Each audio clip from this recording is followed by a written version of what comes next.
Tuhan menanamkan dalam hati saya sesuatu yang ingin disampaikan. Saya bukan pendeta yang kalau khotbah persiapannya bisa 2 hari, 3 hari, atau seminggu. Saya itu kalau khotbah persiapannya itu minimal 2 minggu. Jadi kalau 2 minggu sebelumnya saya nggak dapat, itu saya gelisah karena saya harus tugas. Nah, kali ini Tuhan memberikan kepada saya sebuah tema yang sangat penting, yang semua orang kepingin tahu. Temanya itu adalah divine guidance. Kalau dalam saya pakai speaker terjemahan bahasa Inggris, divine guidance. Jadi pakai the. Tapi kalau saya dengar dari orang-orang bicaranya divine guidance. Pimpinan Tuhan. Banyak orang tanya dalam kehidupannya sebagai orang Kristen, bagaimana saya tahu bahwa hidup saya ini dipimpin oleh Tuhan? Gimana supaya hidup saya dipimpin oleh Tuhan? Nah, 2 pertanyaan itu selalu menjadi pergumulan bagi banyak orang Kristen. Yang pertama, bagaimana saya tahu yang saya sekarang ini adalah pimpinan Tuhan? Atau bagaimana supaya saya bisa berada dalam pimpinan Tuhan? Kita akan sama-sama membaca dalam Kisah Para Rasul 16 ayat 6 sampai 10. Mereka melintasi tanah Frigia. Maksudnya mereka di sini adalah Paulus dan Silas. Dan tanah Galatia. Karena Roh Kudus mencegah mereka untuk memberitakan Injil di Asia. Dan setibanya di Misia, mereka mencoba masuk ke daerah Bitinia. Tetapi Roh Yesus tidak mengizinkannya. Setelah melintasi Misia, mereka sampai di Troas. Pada malam harinya tampaklah oleh Paulus suatu penglihatan. Ada seorang Makedonia berdiri di situ dan berseru katanya, menyeberanglah kemari dan tolonglah kami. Setelah Paulus melihat penglihatan itu, segeralah kami mencari kesempatan untuk berangkat ke Makedonia. Karena dari penglihatan itu kami menarik kesimpulan bahwa Tuhan telah memanggil kami untuk memberitakan Injil kepada orang-orang di sana, maksudnya di Makedonia. Saudara-saudara yang saya kasih dalam Tuhan, kadang Tuhan itu memimpin dengan cara yang tidak mudah kita mengerti.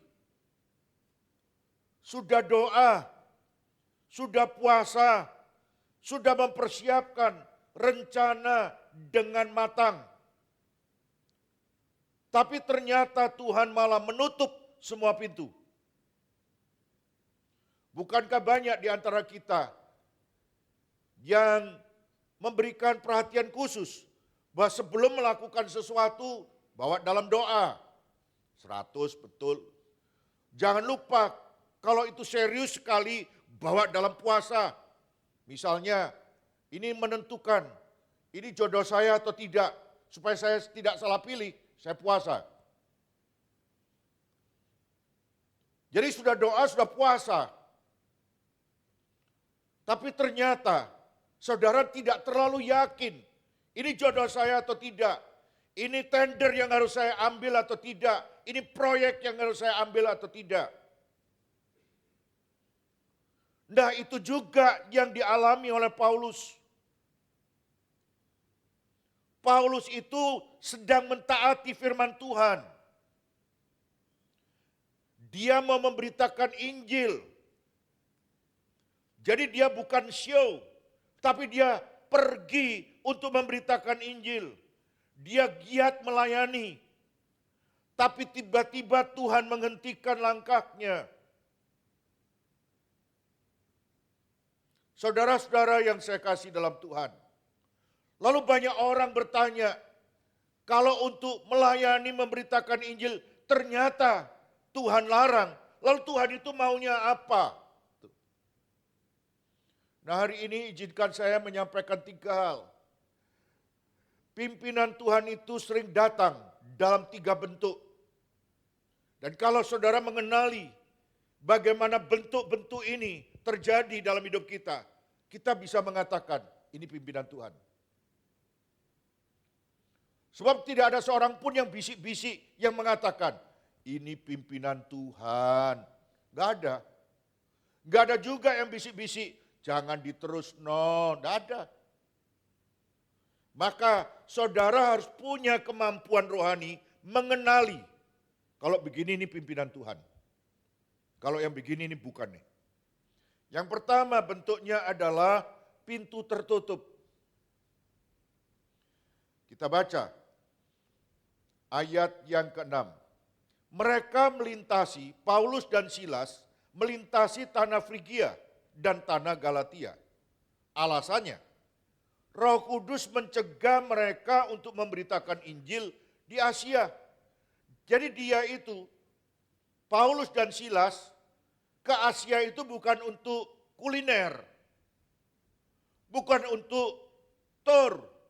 Bukan. Untuk memberitakan Injil di Asia. Tapi ternyata Roh Kudus cegah. Jangan memberitakan Injil di Asia. Dan pada ayat yang ke-7 dikatakan, dan setibanya di Misia. Bisa minta tolong dikeluarkan ayat yang ke-7 di awal-awal tadi. Dan setibanya di Misia, mereka mencoba masuk ke daerah Bitinia. Tapi Roh Yesus tidak mengizinkan mereka, jadi batal. Berkali-kali mau masuk ke Asia, pakai jalan macam-macam. Semuanya tertutup. Kalau enggak Roh Kudus yang mencegah, Roh Yesus yang menghalangi. Saudara-saudara, kadang yang kita anggap peluang, Tuhan itu melihat bahaya. Kalau dalam hidup ini, apa saja yang kita kerjakan, seperti pintu-pintu pada tertutup semua, itu bukan tanda Tuhan marah. Pintu yang tertutup seringkali adalah perlindungan Tuhan atas hidup kita. Ini gak bisa, itu gak bisa, ini gak berhasil. Jangan susah, itu bukan Tuhan marah. Itu bentuk perlindungan Tuhan. Pintu yang tertutup menuntun kita pada arah yang lebih tepat. Berapa banyak di antara saudara yang pernah kecewa karena rencana tidak berjalan sesuai yang kita harapkan, bahkan malah berantakan. Sebab ternyata Tuhan sedang berkata, aku punya rencana yang lain buat kamu. Saudara-saudara yang saya kasih, kalau pintu-pintu tertutup karena Tuhan yang menutupnya, jangan paksa untuk dibuka. Percayalah, Tuhan tidak menutup untuk mengurung, tapi Tuhan menutup untuk mengarahkan hidup kita. Dalam bahasa Yunani, kata Roh Kudus mencegah itu artinya menghalangi secara aktif. Artinya bukan cuma burung wis, bukan. Kita mengusahakan, ini kok gak bisa ya, bisnya telat nih, tunggu lagi, bisnya bannya meletus di jalan. Coba lagi, ternyata semuanya gagal. Itulah yang dinamakan dengan menghalangi secara aktif. Jadi Roh Kudus bukan sekedar membiarkan supaya tidak terjadi, tapi Roh Kudus turun tangan menghentikan dengan paksa. Kadang bukan Tuhan tidak memberkati rencana kita, tapi Allah sendiri yang menahan supaya kita tidak terjebak pada kesuksesan yang salah. Izinkan saya menyaksikan pengalaman hidup dengan murid saya. Saya punya murid dari keluarga yang berada. Suatu hari dia kirim undangan, murid ini perempuan, seorang gadis. Dia akan menikah dengan seorang dokter. Mamanya seneng, karena dokter itu kan masih barang langka dulu. Dulu. Jadi punya menantu dokter itu kebanggaan. Undangan sudah dibagi, saya sudah dapat undangannya. Dan akan menikah hari Minggu.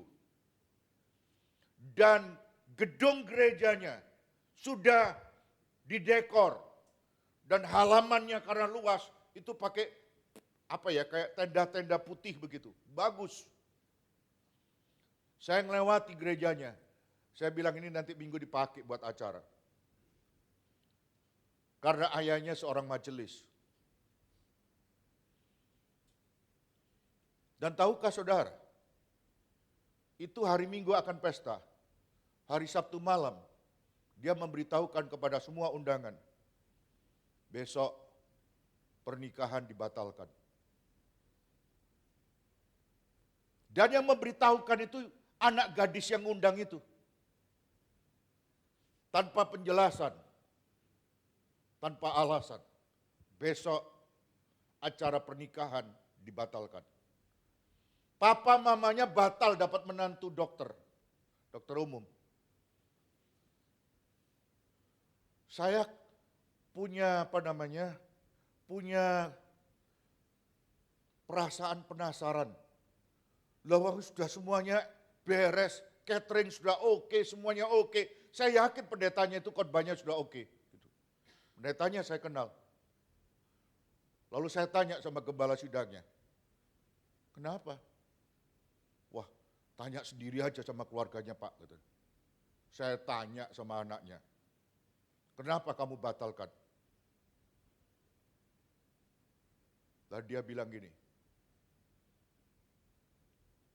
saya membatalkan setelah saya melihat bagaimana Tuhan mengizinkan saya sesuatu yang jarang ada orang lihat. Ternyata pada hari Sabtu, sementara sibuk-sibuknya persiapan, make up dan sebagainya sedang dipersiapkan, dia itu datang ke rumah familinya. Jadi gadis ini datang ke rumah familinya, mau ngajak familinya untuk, kalau malam terakhir namanya apa? Bidodaren ya? Iya dah, bidodaren gitu. Malam bidodaren itu, dia itu datang ke rumah familinya, sepupunya yang perempuan. Mau dijemput supaya bisa ikut makan-makan di rumahnya. Karena ini keluarga besar.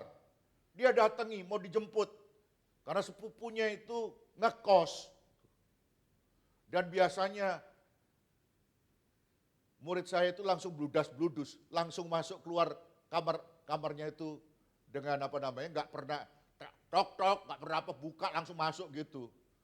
Dan alangkah kagetnya ketika dia buka di kamarnya sepupunya itu, ternyata Pak Dokter sedang berpelukan dengan sepupunya yang perempuan itu.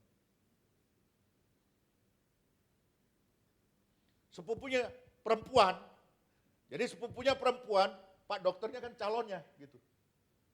Jadi begitu dia ngelihat begitu adegan itu ditutup kembali dan dia bilang sama papa mamanya, "Mah, Pak, besok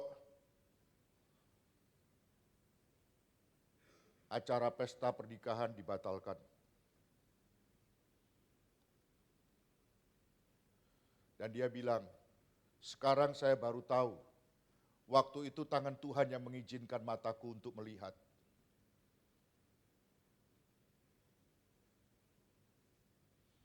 Lebih baik menangis di depan pintu yang Tuhan tutup daripada menyesal di ruangan yang Tuhan tidak pernah suruh kita masuk. Seringkali kita menganggap, kok kejam Tuhan itu. Tapi begitulah cara Tuhan. Begitulah cara Tuhan untuk melindungi kita. Menjauhkan dari apa yang bisa menyebabkan kita bisa menangis seumur hidup. Sekarang gadis itu menikah dengan bos, bukan dokter, dengan bos perusahaan minyak. Dan setiap kali saya tanya, gimana kamu? Anak 3 Pak. Gitu. Anak 3 Pak. Gimana kamu? Sering-sering jalan-jalan luar negeri. Puji Tuhan Pak. Ternyata dia menemukan orang yang benar-benar Tuhan siapkan. Dan untuk contoh kasus yang menjadi perbandingan saudara. Ada teman saya, dan anaknya juga murid saya. Dia bilang, Pak Henoh, Ko Henoh, saya mau mantu loh. Mantunya yang mana Ci? Itu, dokter. Wah bangga, dulu tuh tahun 90-an itu dokter memang ajaib saudara. Bisa ngelamar siapa aja dengan biaya minimum.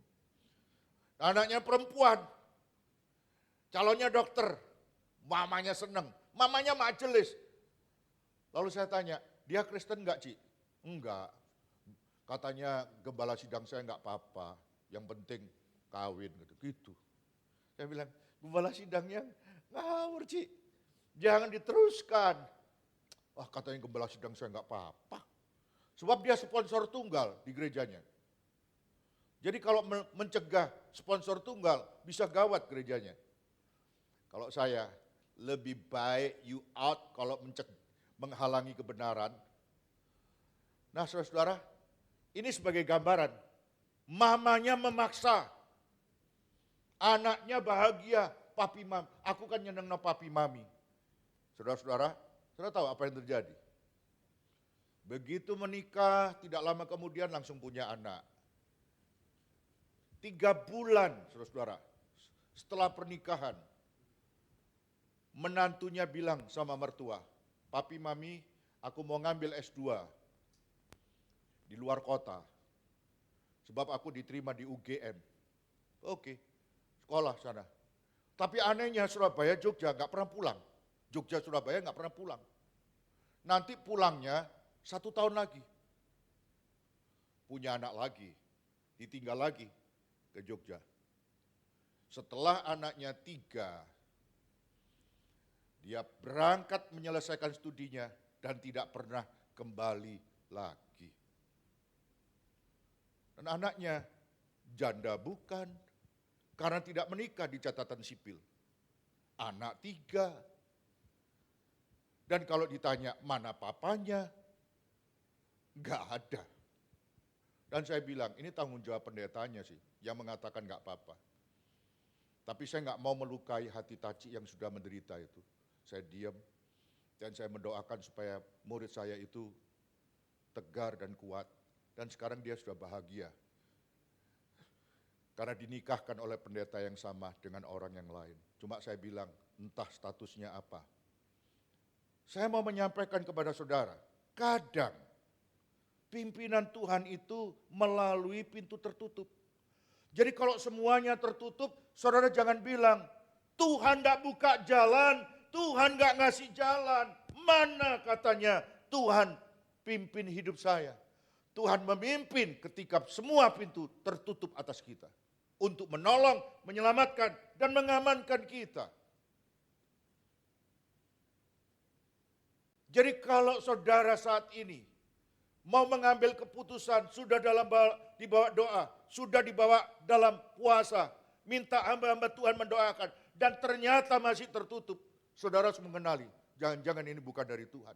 Yang kedua, bentuk yang kedua pimpinan Tuhan adalah penundaan yang tidak nyaman. Mari kita baca mulai ayat 7 sampai ayat yang ke-8. Dan setibanya di Misia, mereka mencoba masuk ke daerah Bitinia, maksudnya daerah Asia. Tapi Roh Yesus tidak mengizinkan mereka. 8. Setelah melintasi Misia, mereka sampai di Troas.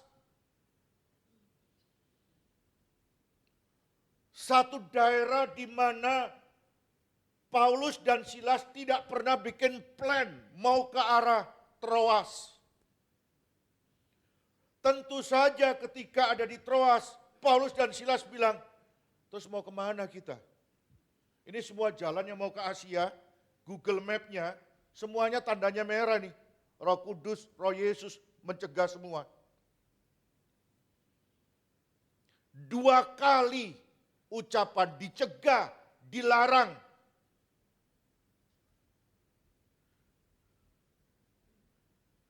Tapi, saudara-saudara, Troas yang dijalani itu, tempat Paulus dan Silas singgah, bukan tempat terakhir. Di sana dia menunggu.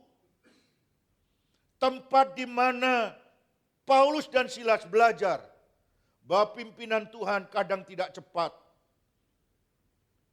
tetapi selalu tepat.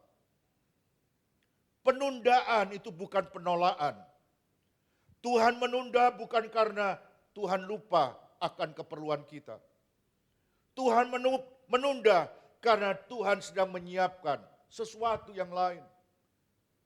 Troas bukan kegagalan, sekalipun tidak ada dalam plan, dalam rencana. Tapi Troas adalah tempat Tuhan mempersiapkan. Ini tempat orang diproses supaya sabar. Saudara-saudara yang saya kasih, kita harus tahu ketika Tuhan bilang tidak, dan ternyata Tuhan melihat Paulus dan Silas ada di Troas, Tuhan tidak langsung buru-buru, sini yo, cepetan. Enggak. Sepertinya dalam bahasa Surabaya, kayaknya ditelantarkan, tergeletak di Troas. Ngapain nih? Kita nggak kenal siapa-siapa, nggak tahu apa-apa.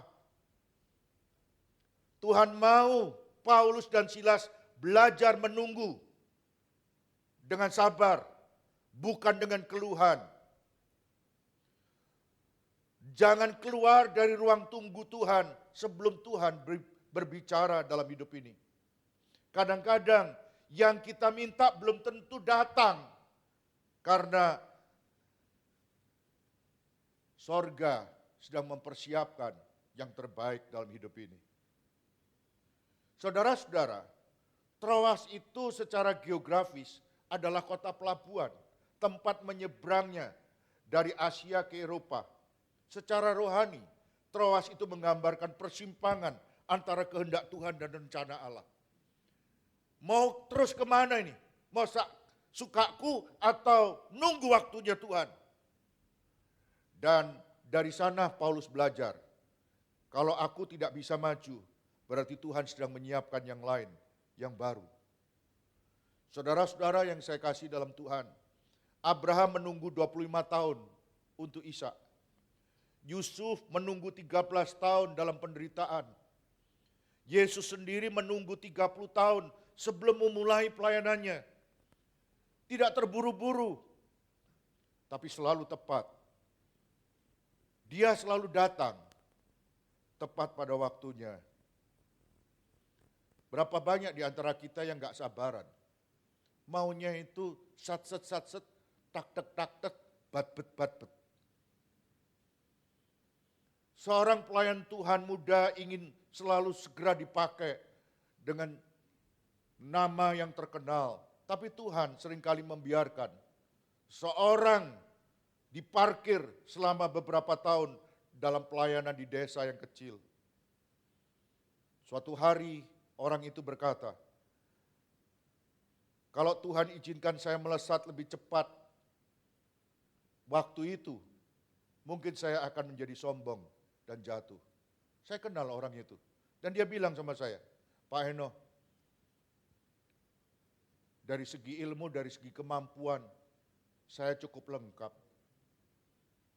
Tapi Tuhan tidak izinkan saya melakukan apa-apa. Saya tanya konsultasi sama profesor saya yang dari Amerika. Dan profesor saya bilang, tetap setia dalam perkara yang Tuhan mau. Jadi dia itu lulus S2, mau ngambil S3. Dan profesornya bilang, kamu jangan ambil S3. Kamu mengembalakan saja. Dan dalam pengembalaan itu, dia sepertinya dibuat susah oleh jemaat. Dia menderita melayani sebagai gembala sidang. Dan dia bilang, saya ini bukan sebagai gembala harusnya, saya itu sebagai dosen. Dan ada orang yang sudah bersedia memberikan beasiswa 2 miliar untuk dia mengambil PhD di Eropa. Tapi profesornya bilang, kamu harus tunggu di sana sampai Tuhan bilang, boleh. Sekarang Tuhan pakai dia. Tuhan tidak pernah terlambat.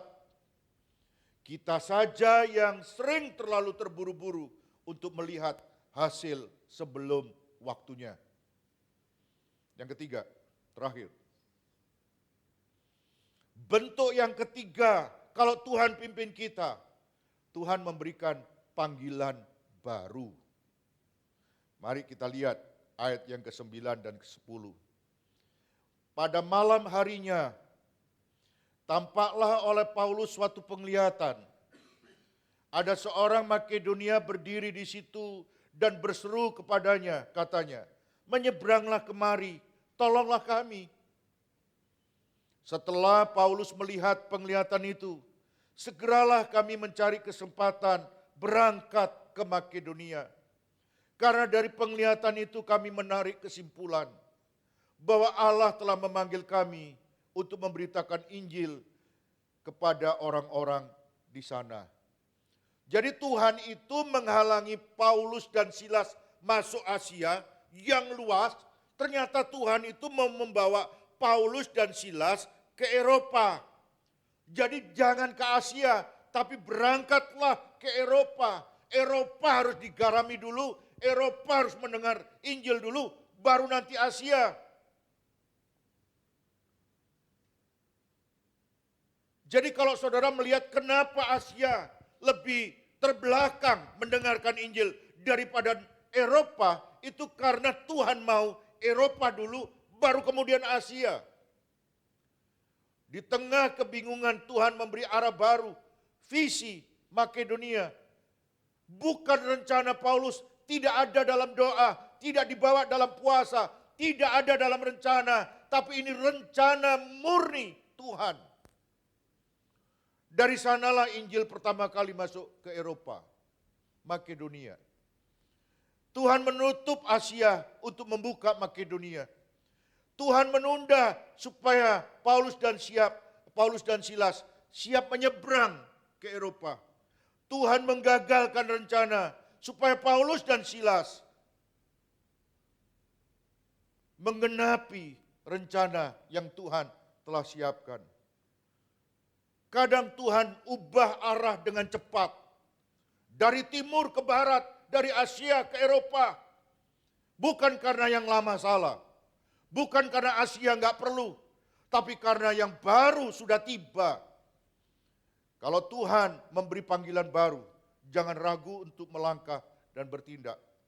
Ketaatan hari ini bisa menjadi berkat bagi banyak orang lain di sana. Saudara-saudara, Makedonia adalah simbol perluasan horizon rohani. Disitulah Injil menembus batas geografi dan budaya. Artinya, kalau Tuhan memberikan panggilan baru, Dia sedang memperluas kapasitas kita. Yang dulunya hanya melayani Asia, wilayah kita sendiri, yang sudah kita kenal. Sekarang Tuhan ingin supaya kita menjangkau Eropa, dunia yang lebih luas.